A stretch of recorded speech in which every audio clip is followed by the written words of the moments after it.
7 মিনিটে ঢাকা ক্লিয়ার করতে চেয়েছিলেন ছাত্রলীগ নেত্রীরা। হুমকি দেওয়া সেই নেত্রীরা এখন কোথায়? তারা কি দেশেই আছেন নাকি দেশ ছেড়ে পালিয়ে গেছেন?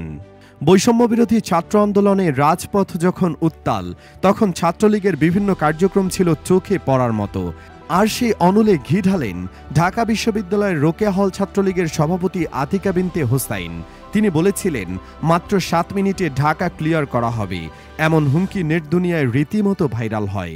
5 আগস্ট সরকার পতনের পর থেকে জনমনে প্রশ্ন, কোথায় আছেন সেই ছাত্রলীগের নেত্রীরা?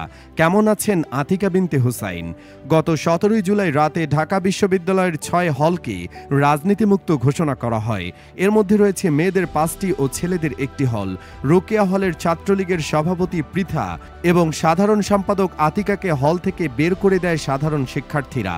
এ ঘটনার ভিডিও সামাজিক যোগাযোগ মাধ্যমে ছড়িয়ে পড়ে। ভিডিওতে দেখা যায় সাধারণ শিক্ষার্থীরা সভাপতি পৃথা এবং সম্পাদক আতিকাকে ধরে হলের গেট থেকে বের করে দিচ্ছেন। অন্যান্য ছাত্রী হলেও ছাত্রলীগ নেত্রীদের উপর আন্দোলনরত শিক্ষার্থীদের আক্রমণের খবর পাওয়া যায়। সোশ্যাল মিডিয়ায় ছড়িয়ে পড়া একটি ভিডিওতে দেখা যাচ্ছে ছাত্রলীগের রোকেয়া হল শাখার সভাপতি এবং কেন্দ্রীয় ছাত্রলীগের 1 নম্বর সাংগঠনিক সম্পাদক আতিকাকে ধরে বের করে দেওয়া হচ্ছে। রোকেয়া হলের এক নিরাপত্তা প্রহরী গণমাধ্যমকে জানান, 10 জন ছাত্রলীগ নেত্রীকে বের করে দেন শিক্ষার্থীরা। পরে আবাসিক শিক্ষকেরা এসে তাদেরকে নিরাপদে নিয়ে যান।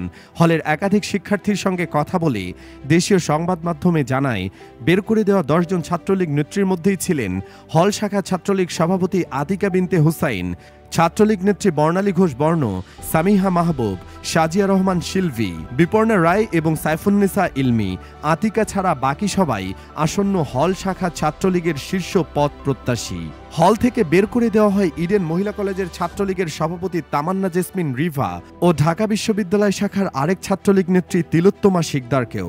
2012-13 সেশনে ঢাকা বিশ্ববিদ্যালয়ের disaster science and climate resilience বিভাগে ভর্তি হয়ে ক্লাস শুরু করেন ছাত্রলীগ নেত্রী তিলোত্তমা শিকদার। তিনি ঢাকা বিশ্ববিদ্যালয়ের সিনেট সদস্য। তবে 10 বছর পার হলেও তিনি পাশ করতে পারেননি, যদিও তার বিভাগের সহপাঠীরা 2018 সালে অনার্স শেষ করেছেন। ছাত্রলীগের রাজনীতির সাথে যুক্ত হওয়ার পর এই ছাত্রলীগ নেত্রীরা এখন কোথায় আছেন? 5 আগস্ট শেখ হাসিনা সরকারের পতনের পর আওয়ামী লীগের মন্ত্রী এমপিরা যে যার মতো পালিয়েছেন, সেই তালিকাতেই নাম লেখান এই নেত্রীরা। বর্তমানে তারা পলাতক আছেন। উল্লেখ্য, জুলাই আগস্ট মাসে ছাত্র জনতার 23 দিনের দেশ কাঁপানো আন্দোলনে পতন হয় স্বৈরাচার আওয়ামী লীগ সরকারের। স্বৈরাচার হাসিনা রাষ্ট্রপতি মোহাম্মদ শাহাবুদ্দিনের কাছে প্রধানমন্ত্রীর পদ থেকে পদত্যাগপত্র জমা দেন।